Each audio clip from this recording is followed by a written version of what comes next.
Hello and welcome to this video. Today we have the great privilege to have Dongwook Kim, a second-year student at Hull York Med School, onto the channel to talk about how he got into med school at such a prestigious university in the UK. Dongwook, how are you? Doing all right, Josh. How are you doing? I'm doing very well, thank you. Let's get started off with some quick-fire questions to get this interview started so the audience can know a bit more about you. Dongwook, All where are right. you from? I am from Seoul, South Korea. What high school did you go to? I went to Harrow International School, Hong Kong. What subjects do you do for A-levels? I did chemistry, biology, maths, further maths, and I also did an EPQ in orthopedic medicine. How many societies do you take part in high school? So I was a co-founder for the Science for Charity Society. I was part of the school orchestra. And I was in my final year at Harrow, I was head boy, so I was part of the prefect team. Do you need to be academically talented to get into Hull York Med School? No, you just need a very high alcohol tolerance. Brilliant. Describe the UK med application process with 3 words. I'm not really good at this 3-word thing. Strenuous. Strenuous, Challenge. comprehensive, and luck, because it's completely luck based. Definitely. So describe the med interview in 1 word.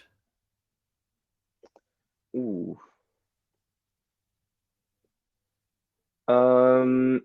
Unexpected.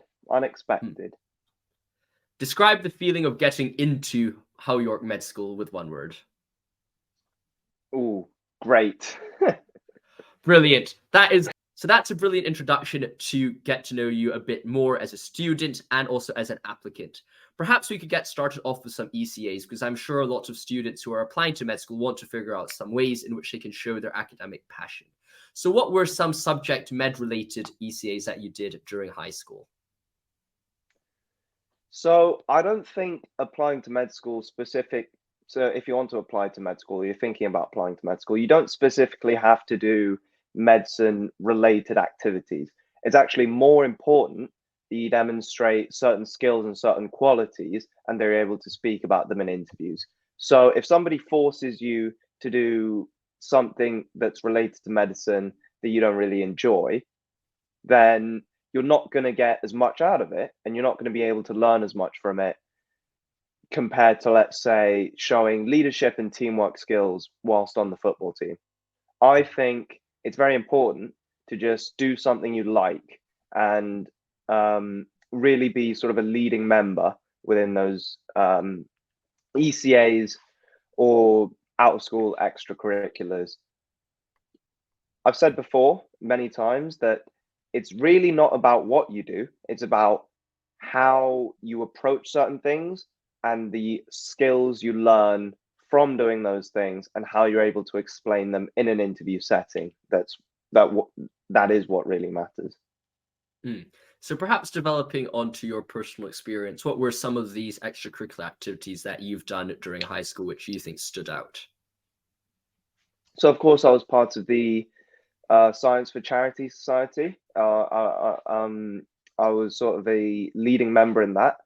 And I feel like through charities, especially if you're applying to med school, it shows your commitment to helping the community and how you're willing to spend time helping others and sort of leading a team to benefit your local community. And I think doing things like that, it's so important because medicine is all about people. A lot of people think of medicine as very sciencey or a very sort of intricate subject. It is in certain areas, but more importantly, medicine is all about human interactions and helping people. So I think doing my charity society helped me a lot in sort of human to human interactions and sort of led me down the path of medicine, because I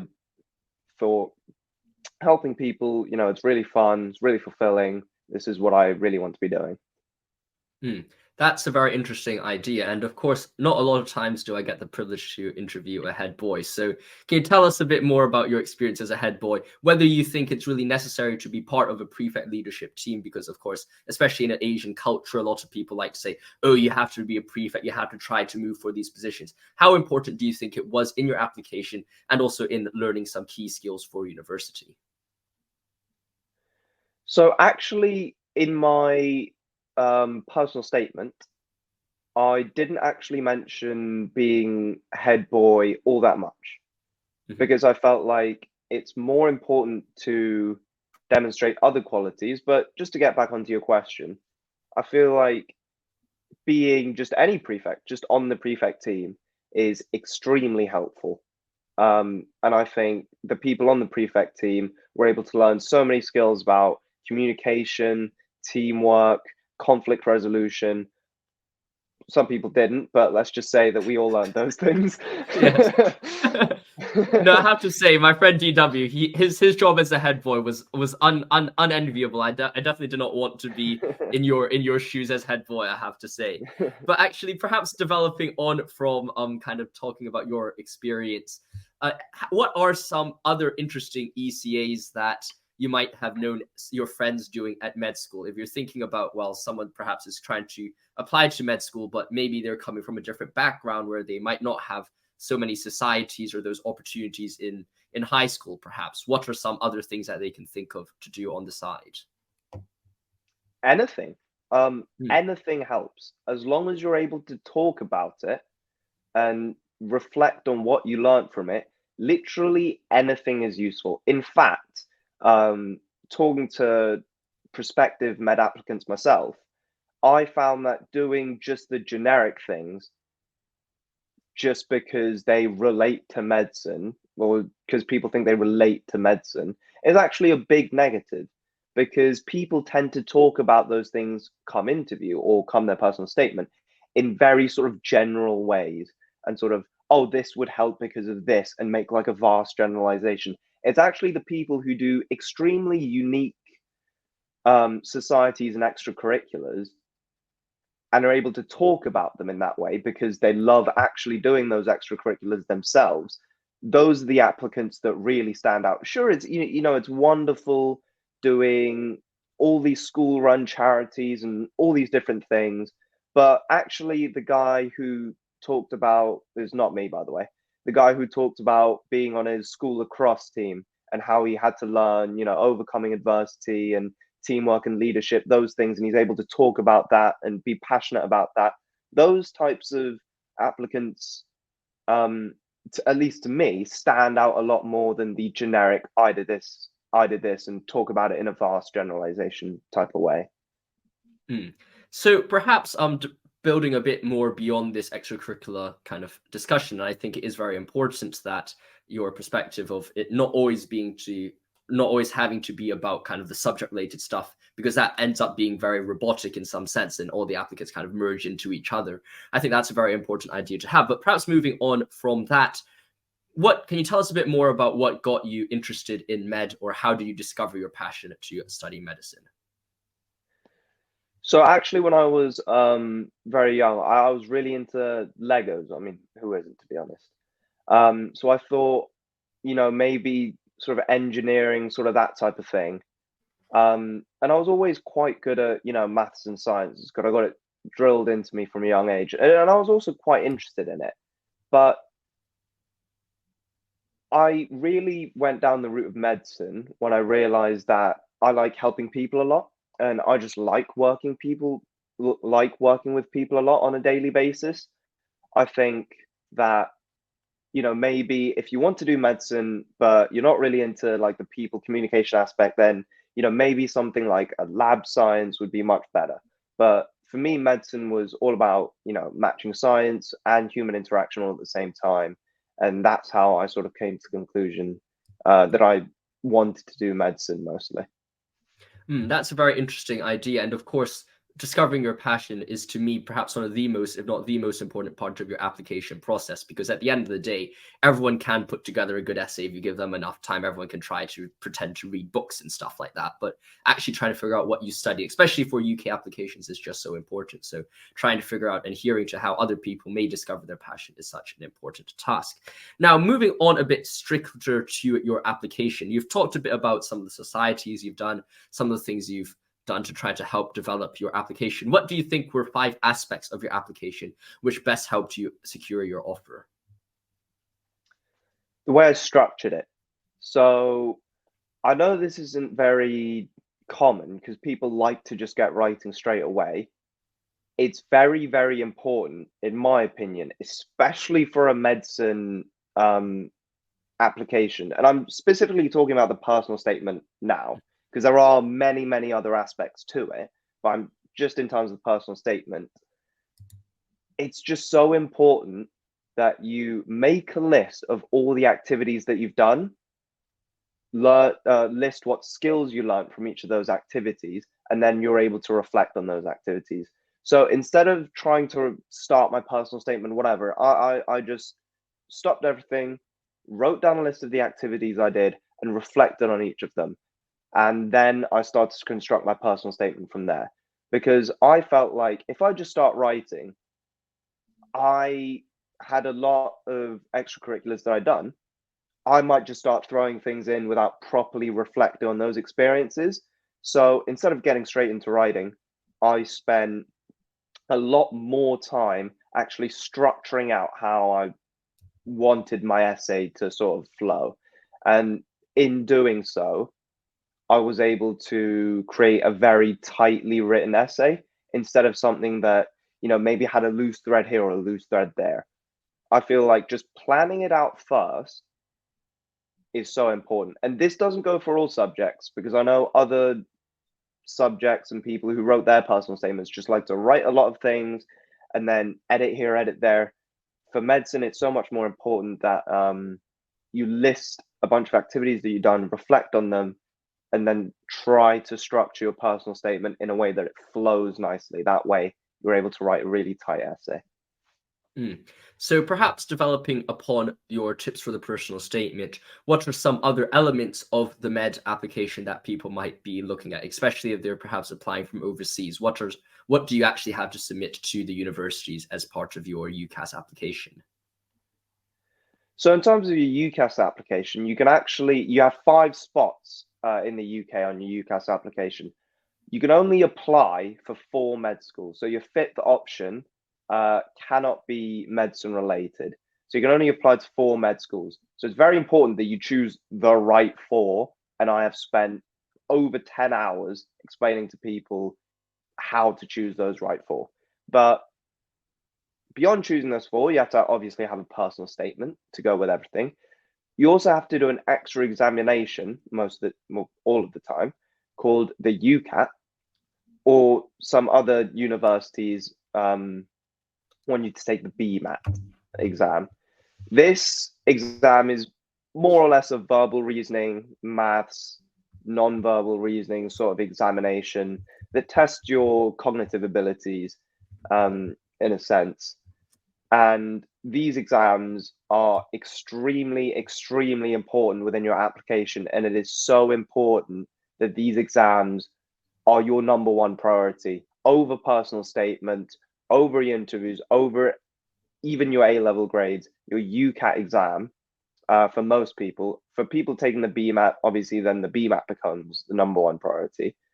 But the sort of cognitive ability exam, let's group the UCAT and BMAT into that. The cognitive ability exam is one of the most frustrating, tiring, hated, but important parts of applying to med school.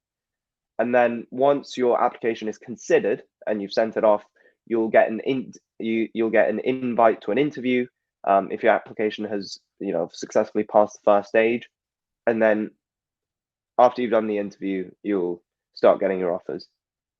Brilliant. That seems like a very good presentation of kind of the different stages which you need to apply. So before we carry on and talk a bit more about these stages, I'd like to say if you are enjoying this interview so far and want to check out more interviews with students at top universities, then make sure you like and subscribe and let me know your thoughts in the comments below about what interviews you want to see. Furthermore, if you're applying to the UK or the US, make sure you go check out our books, the UCAS Bible and the US College Guide. These two books are tips and tricks which has helped students like Dongwook, me, and other students get into the top universities in both of these countries. You can check them out in the link below. They're PDF, Kindle, and Amazon copies. So no matter what platform you prefer to digest your information, you can definitely go check it out there. So let's carry on a bit with the interview and turn to talk a bit more about those individual parts of your application. How do you do well in these cognitive exams, so the UCAT or the BMAT? How can someone prepare well for these exams? So there's a very easy answer and there's a, well, not an easy answer, sorry. There's a nice answer and a not nice answer. The not nice answer is you really can't advance past a certain point because it is so time constricting, and there's just so many things going on at once. You know, there's obviously the pressure of trying to getting into med school. There's, you know, the exam itself, that even if you practice, even if you do every single past paper or every single question there's a certain ceiling that you'd reach. And that's obviously, you know, not a nice thing to think about. But the way to best prepare yourself is just to do every single question that you can get your hands on. The best websites to do these questions are Medic Portal or Medify. Those have great question banks and practice papers and all sorts of different statistics that you can look at to sort of focus your learning into one area. But it's so important that you practice because it is such a niche thing that you have to do within these cognitive ability exams. It's like basically nothing else in the world. And it's so important that you just get used to seeing a range of different questions. So I would say the break between year 12 and year 12 and 13 is when you should be focusing on doing the UCAT or the BMAT. So I spent basically my entire summer between year 12 and 13 just doing UCAT questions, not going out or like, well, I obviously did, you know, it's summer, I did rest up a lot, but that was my sole focus for the entire summer, was to just improve my UCAT score as much as I can, because the UCAT really is that important because it's used as a cutoff. So if you're 10 points off, because the UCAT scored in point of 10 for anywhere from like 1,600 to 3,600 points. So even if you're off by 10, which is the difference in like one question, well, it's a cutoff. We're sorry, we can't consider application. So that's why the UCAT is such a vital part of your application, and it's so important that you start early. The summer between year 12 and 13, because by that time you've already decided that you're applying for med school, and if you have decided, there's nothing else you should be doing. A levels, you can put them down for now. Extracurriculars, yeah, they can wait. All these different things. You know what? I'll hang out with my friends once I get into med school. Just focus on your UCAT and your BMAT. It's that important. Definitely. So another part, I guess, if you've successfully done the BMAT and the UCAT, you then have an interview to do. Can you give us some tips about how you would prepare for that interview and some advice for some students who might be thinking about a med interview and not sure about what they should do? So a medicine interview is different from just like a normal interview. A medicine interview, most of the time, will be what's called an MMI. It's a multiple mini interviews. Well, that's what MMI stands for. It's where you basically get a prompt. You get to think about your answer for 1 minute, and you have to answer it for 5 minutes. And in just preparing for medicine interviews, it's important that you have a list of experiences and your reflections on them that you can just draw from really quickly.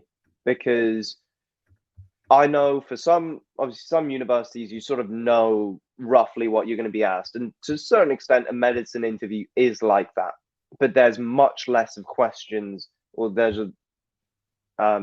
far fewer questions that you would expect to come up on a medicine interview. Obviously, questions like, why did you choose medicine?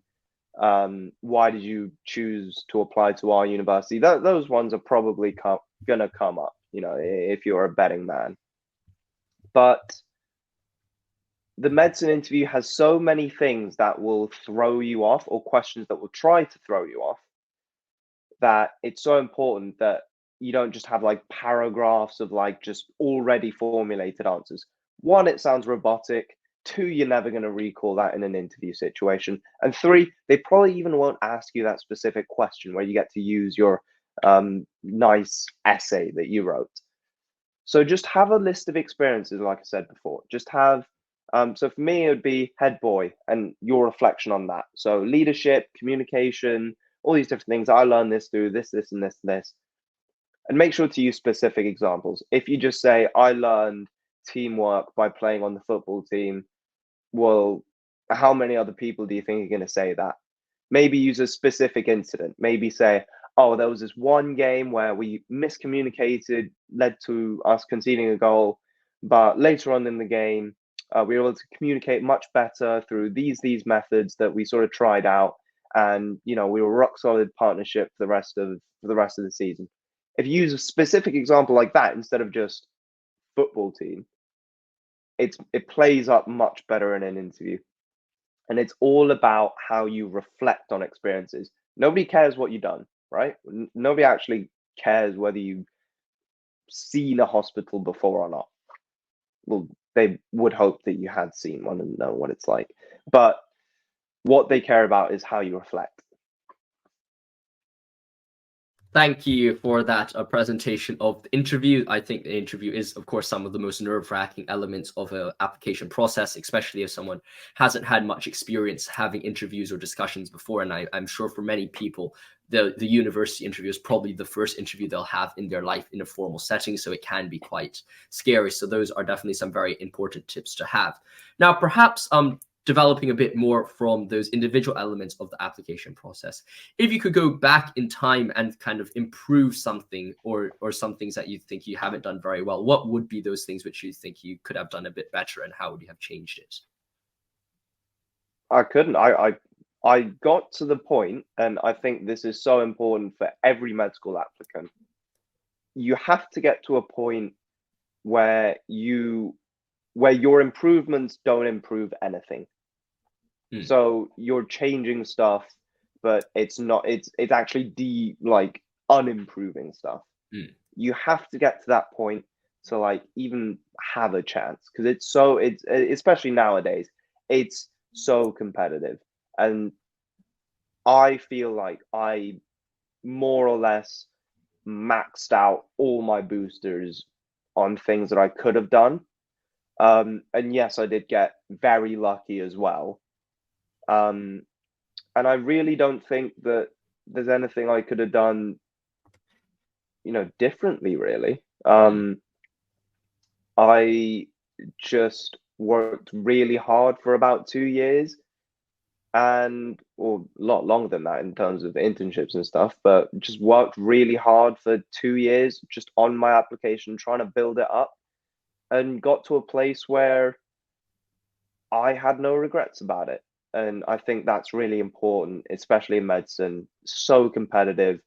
You really don't want to leave any meat on the bone, because that one little piece of meat you leave on the bone could be the difference between you making the cut and not making the cut. So Yeah, no, I think that's a very good mindset to have, is when you're going to do anything in life in general. I mean, of course, university application as well, is to say, well, I've done my best. I've done the absolute best I can in every single circumstance, and I can't do any better. And that's a very good mindset to have.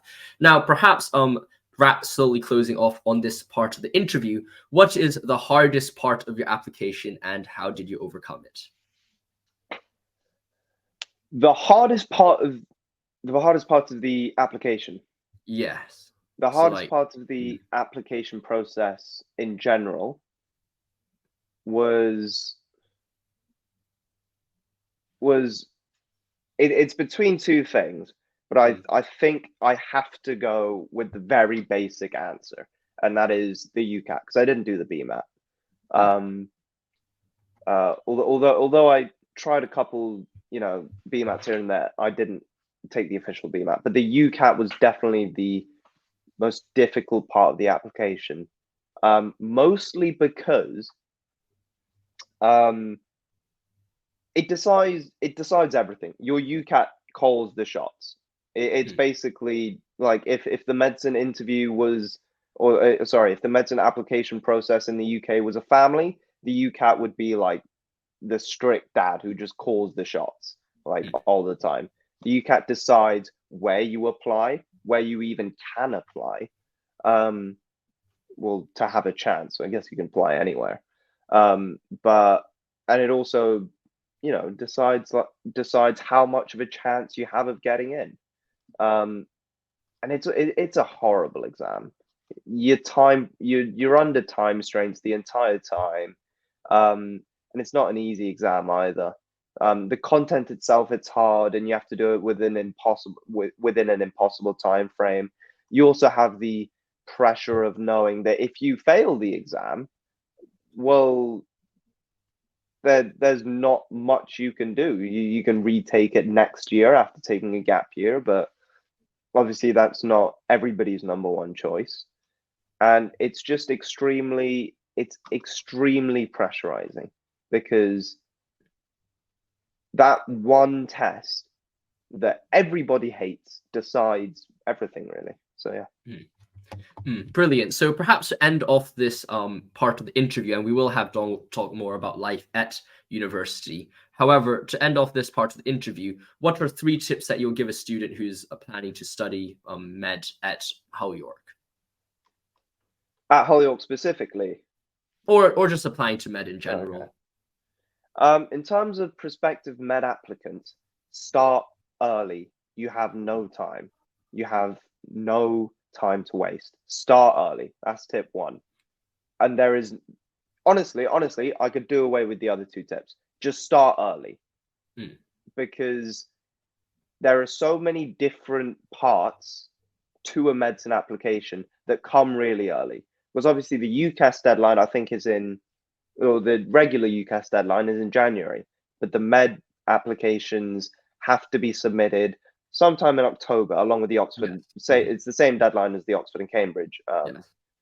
applications. Their deadline. So you have no time. The summer between year 12 and 13, you should not be looking forward to summer at the end of year 12. At the end of year 12, you should be praying to stay in school, because summer is not pleasant, or it shouldn't be pleasant between years 12 and 13.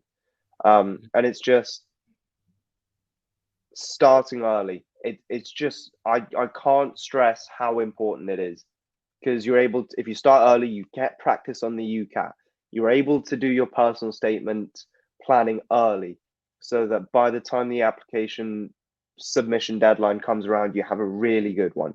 Your interviews and building up confidence for your interview. You got to start early for that.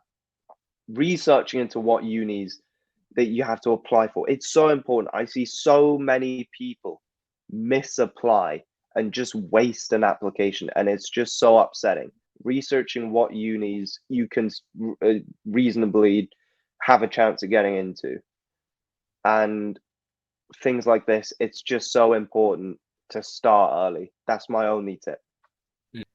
Thank you very much for coming onto this channel. I'm sure a lot of students would have found this extremely helpful. If you enjoyed this interview, make sure to like and subscribe. It means a lot to me, and it really helps this channel grow. Share it with your friends who might find this helpful, and also let me know in the comments what other people you want me to interview, the school or the university or the subject. Let me know there as well. Of course, to end off, if you are indeed applying to the US or the UK, go check out the UCAS Bible and the US College Guide. These 2 books are great starter guides to get you started with the application process. So make sure you go check them out. The links will be in the description below. Stay safe. See you soon. Thanks for watching, and goodbye. I'll see you next one.